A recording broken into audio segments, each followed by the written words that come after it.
to build depth in the bullpen, get a couple of bats, bring some veterans in that could help our young guys. I think he accomplished all of them in a way that kind of fits our payroll objectives and in our financial strategy also. And then signing Bobby kind of speaks for itself, but that doesn't change. He was going to be here anyway, but to have him and then our fans know he's going to be here for a long time does a lot for the club, and we certainly plan to build around him. So happy to take questions on anything, but tomorrow's a special day. Opening day to me is it's about baseball on one hand, but it's really about it's Greater Kansas City Day. It's Civic Appreciation Day. It's really a celebration, not only of baseball, but of our city, and to be able to have Major League Baseball in Kansas City is a real blessing.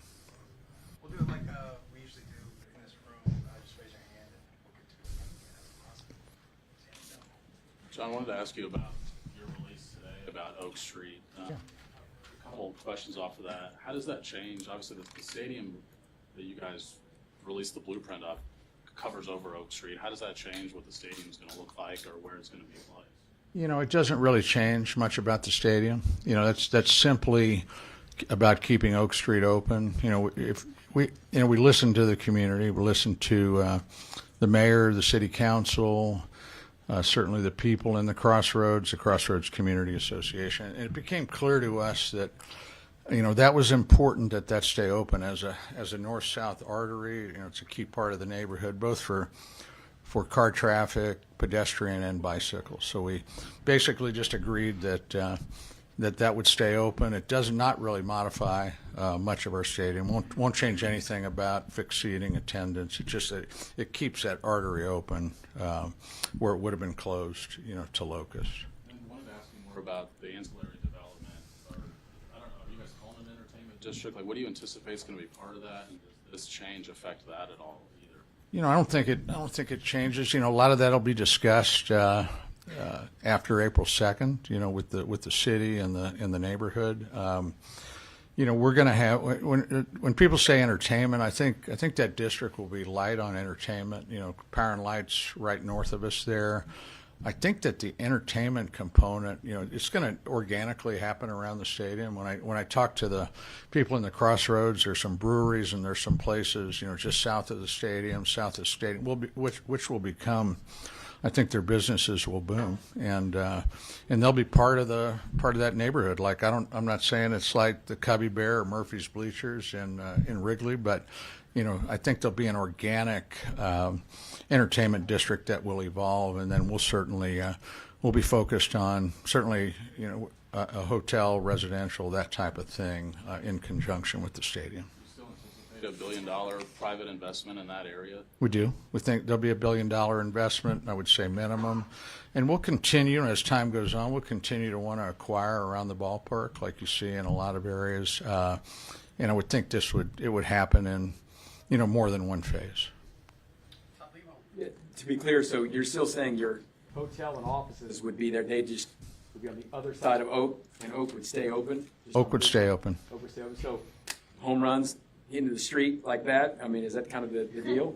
Or would you have a... Hadn't really thought about the trajectory to get one over there, but yeah, I guess so. It might break a window in the hotel, I don't know. I mean, the idea would be to have a hotel where next to the stadium, almost part of the stadium, and there'd be a walkway that where people that were in the hotel either staying there or eating or could walk in a crossway onto the concourse of the stadium. And, leases are going, you have them finalized, will these be signed before the election? And who has to sign the lease? We'll certainly sign it. The Sports Authority will sign it before it becomes finalized. Someone in Jackson County, either the executive will have to sign it or the legislature will have to approve it, one or the other.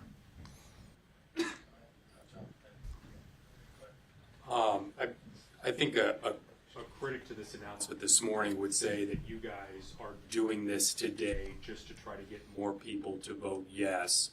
Polling seems to be very close. Maybe you guys are behind. What do you say to somebody who thinks you guys are doing this to try to just get people to vote yes April 2nd?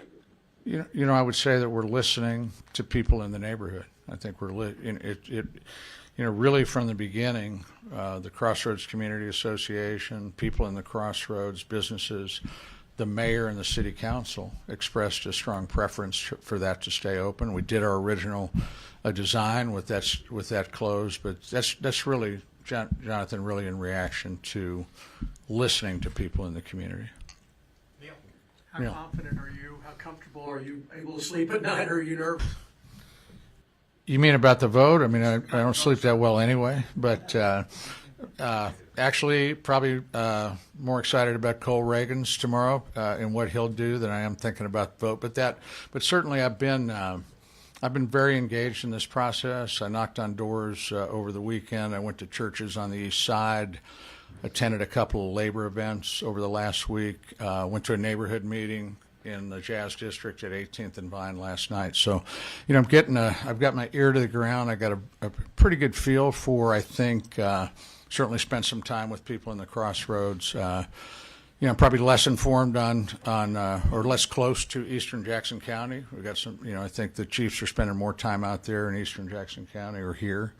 But so I think I got a pretty good feel for, we do our own little polls. I think my wife said she went to a restaurant in Brookside and she had 4 yeses, 2 nos, and 3 maybes, including the server. And so I said, well, tell me about it. In fact, one of the doors I knocked on, it's interesting, might be a microcosm of, again, this is not scientific, but I heard probably all sides of the issue, canvassing with a group over the weekend. But one that struck me, knocked on the door, the husband came out. He's wearing a Fenway Park T-shirt. Hi, Mr. Sherman. Thanks for keeping Bobby Witt. I'm thinking, okay, that's a yes, right? And his wife came out, says, what's going on? And she said, well, she didn't know who I was, but these people are from the Royals and want to talk to us about the tax. And she said, well, he's a yes, but I'm a begrudging yes. And I said, well, tell me about that, because a begrudging yes could be not her, but there could be people feeling the same way that are going the other way. Well, I'm a little worried about parking. I've got some friends in the Crossroads. I'm concerned about some of the small business displacement, but I want to keep the teams here, and that's why I'm a yes.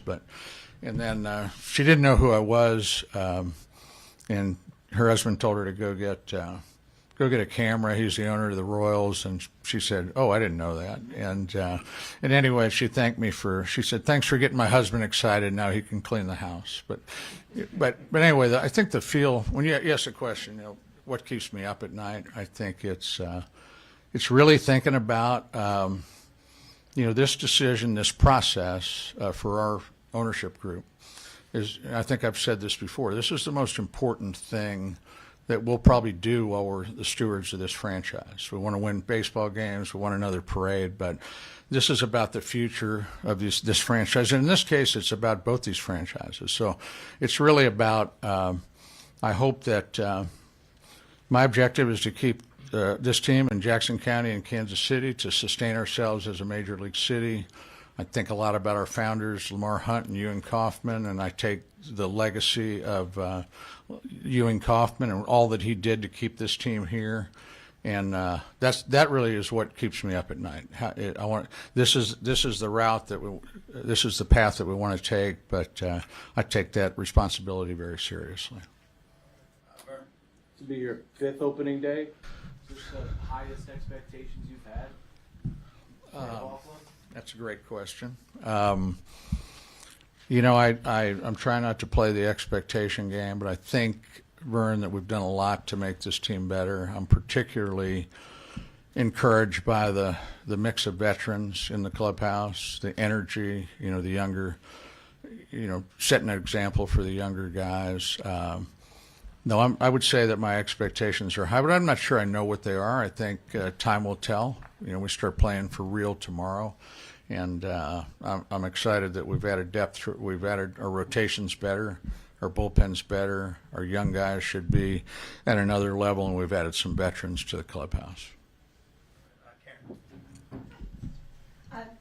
One about the Oak Street being open. Does that mean businesses east of Oak Street will stay put, but they can keep their businesses?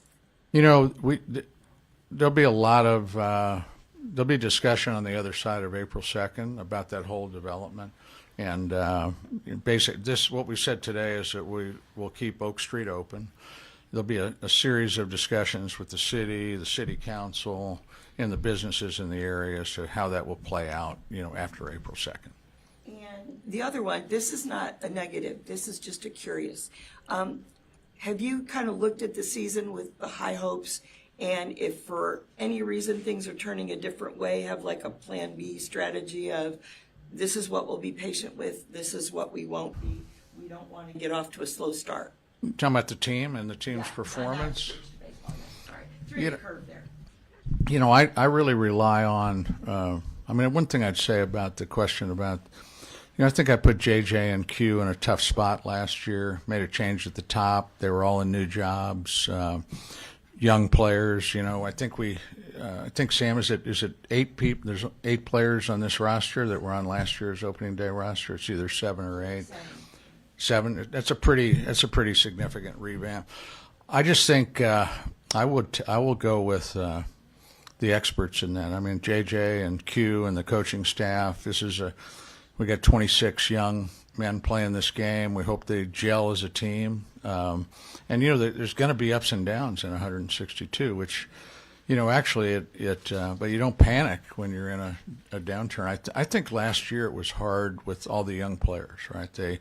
Sometimes with a lot of young players, they don't know that they're going to come out the other side, right? So it becomes more frustrating. We got a lot of guys on this team now that know, Will Smith and, the leaders that we have on this team, I think they're going to be really helpful when we're going through the downsides, building confidence.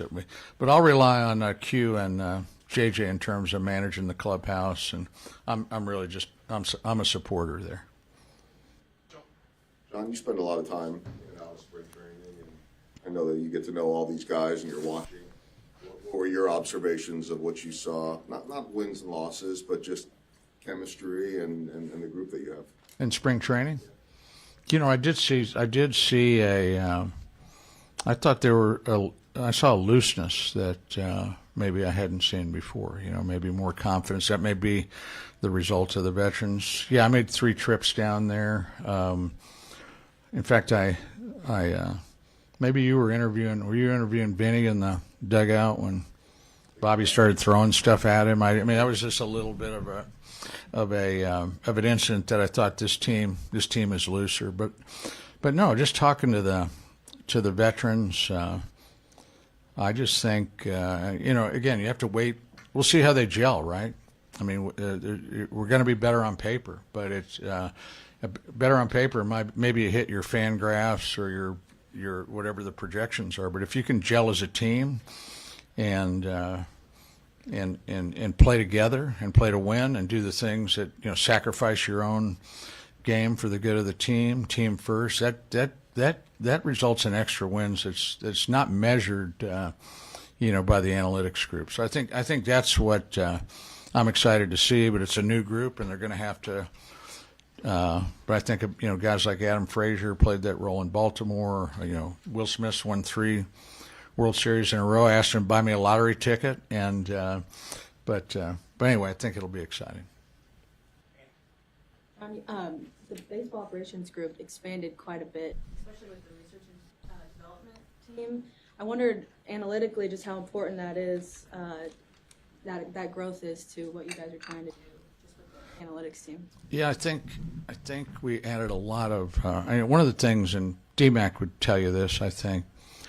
When the new coaching staff came in last year, the demands on our analytics team, it just took off. And we had the data. I think when we had that initial press conference, I said, we have the data. It's what we use the data for. But one thing I think we found out and asked them is that they had the data, but maybe it wasn't in the right format. It wasn't there to get, so the speed at which it got to the dugout, I think, was slower. So they've kind of ramped that up and added certainly in R&D, but then also on the development side, on the pitching side, younger development people, some of whom came from training centers that are more used to. So I think you'll see there's more in the, and I'm seeing, talk to JJ about that, but I'm seeing more pretty quick turnarounds, like in pitching and adding new pitches and guys. that I think is a direct result of that. Cool. All right. Thanks, guys. Thank you. We'll